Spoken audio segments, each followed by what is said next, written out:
Hello everyone. आज हम Ahmedabad ITAT का जजमेंट है उसको डिस्कस करेंगे। केस लॉ पे जाने से पहले जो रिलेवेंट सेक्शन है उसको देख लेते हैं। यहाँ पे जो जजमेंट है उसमें बात की गई है 56 सबसेक्शन 2 क्लॉज 7B की। ये सेक्शन क्या बोलता है कि अगर कोई कंपनी जिसमें पब्लिक सब्सटेंशियली इंटरेस्ट नहीं रखती है वो रिसीव करती है किसी भी प्रीवियस ईयर में किसी भी व्यक्ति से जो कि रेजिडेंट है कोई कंसिडरेशन शेयर इशू के बिहाफ पे, और जो कंसिडरेशन वो है वो एक्सीड करता है उस शेयर के फेस वैल्यू को, और एग्रीगेट कंसिडरेशन जो टोटल रिसीव हो रहा है वो जो है शेयर के फेयर मार्केट वैल्यू को एक्सीड करता है।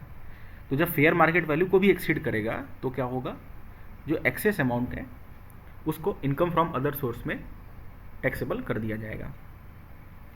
अब अपने केस में क्या हुआ कि एक कंपनी थी, वो जो है दूसरे कंपनी के साथ अमालगमेशन करती है।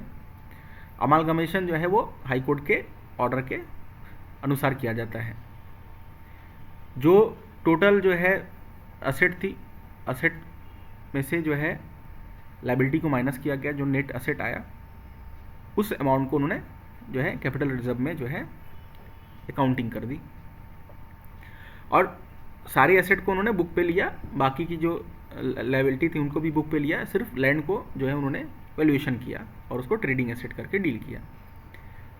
जब ये असेसमेंट शुरू हुआ तो असेसिंग ऑफिसर ने क्या देखा कि टोटल जो असेट उसकी वर्थ है 60.26 करोड़, लायबिलिटी है 6.05 की, और उसने ये जो है 54.21 करोड़ का जो है नेट असेट जो है रिसीव किया है, जिसके अगेंस्ट में उसने जो है जो शेयर्स जो है दिए हैं उसका जो है वो फेस वैल्यू पे जो टोटल उसकी वैल्यू होती है वो 15 करोड़ होती है। असेसिंग ऑफिसर ने क्या किया कि रूल 11 UA के अकॉर्डिंगली उन्होंने क्या किया कि उसकी जो है वैल्यूएशन शुरू कर दी। वैल्यूएशन में उन्होंने बोला कि इसकी वैल्यूएशन 6.81 रुपीज़ आ रही है पर शेयर की, और आपने जो जितने शेयर दिए हैं उसको मैं मल्टीप्लाई कर दे रहा हूँ इस इंट्रिंसिक वैल्यू से, और उसकी वैल्यू आ जाती है 10.21 करोड़। अब आपने क्या किया, आपने 54.21 करोड़ के नेट एसेट लिए हैं और आपने दिया कितना है 10.22 करोड़ जो है आपने जो है अमाउंट दिया है। तो जो ये डिफरेंस आ रहा है 43.99 करोड़ का, ये जो है 56 सबसे क्लॉज 7B में ये जो है ये टैक्सेबल हो जाना चाहिए। ऐसा करके जो है उन्होंने ऑर्डर पास कर दिया। अपील में जब गए तो अपील में CIT अपील ने इस ऑर्डर को जो है रिवर्स कर दिया। फिर डिपार्टमेंट ने बोला कि नहीं, हम इस ऑर्डर को जो है चैलेंज करेंगे, और वो ट्राइब्यूनल में पहुंचे। ट्राइब्यूनल ने क्या जजमेंट दिया है उसको थोड़ा सा पढ़ेंगे सही से। The issue of shares at face value by the amalgamated company to the shareholder of the amalgamating company in pursuance of the scheme of amalgamation legally recognized in the court of law is outside the ambit of section 56 to clause 7B।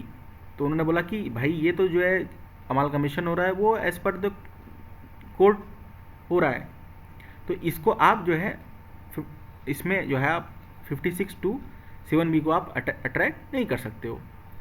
Section 56 subsection 2 clause 7B creates a deeming fiction to imagine and fictionally convert a capital receipt into revenue income and its application should be restricted to the underlying purpose।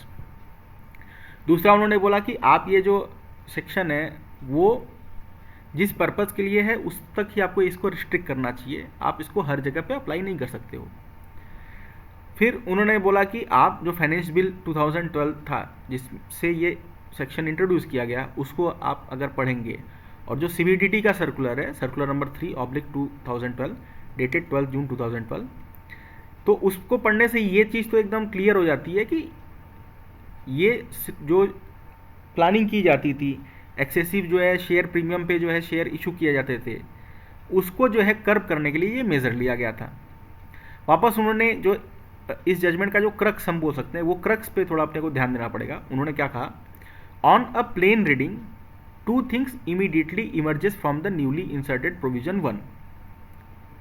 तो अगर हम plane reading भी करते हैं तो दो चीज़ उसमें हमको एकदम स्पष्ट होती है। पहला consideration which is taxable is the one which exceed face value of share issued.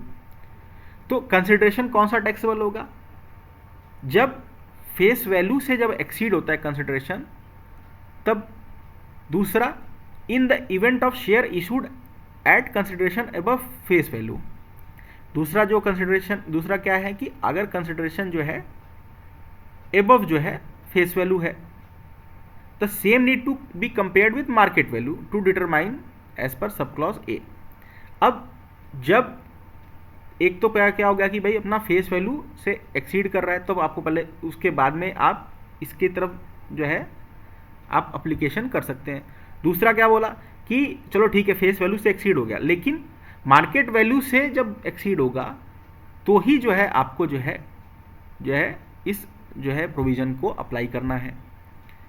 The assessee in the present case is not found to have issued share at value more than face value at the first instance.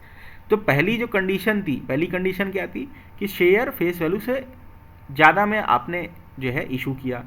तो जब पहली ही condition वो satisfy नहीं कर रहा है, यहाँ पे जो शेयर इशू हो रहा है वो फेस वैल्यू से कम पे ही इशू हुआ, तो दूसरी कंडीशन जो है जहाँ पे कि आप जो है कैलकुलेशन करोगे कि उसकी मार्केट वैल्यू क्या है और उसके बाद में उसने कितने पे इशू किया, तो ये चीज़ तो सेकेंडरी हो जाती है।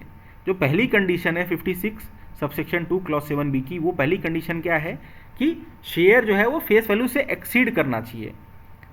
तो कंसिडरेशन जब फेस वैल्यू से एक्सीड ही नहीं कर रहा है, तो आप जो कैलकुलेशन कर रहे हैं वो कैलकुलेशन आता ही नहीं है, वो कैलकुलेशन इन पिक्चर में आएगा ही नहीं।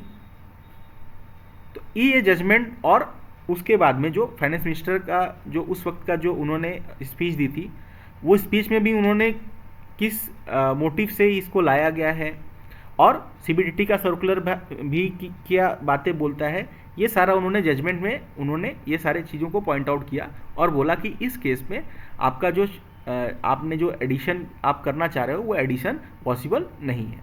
Thank you.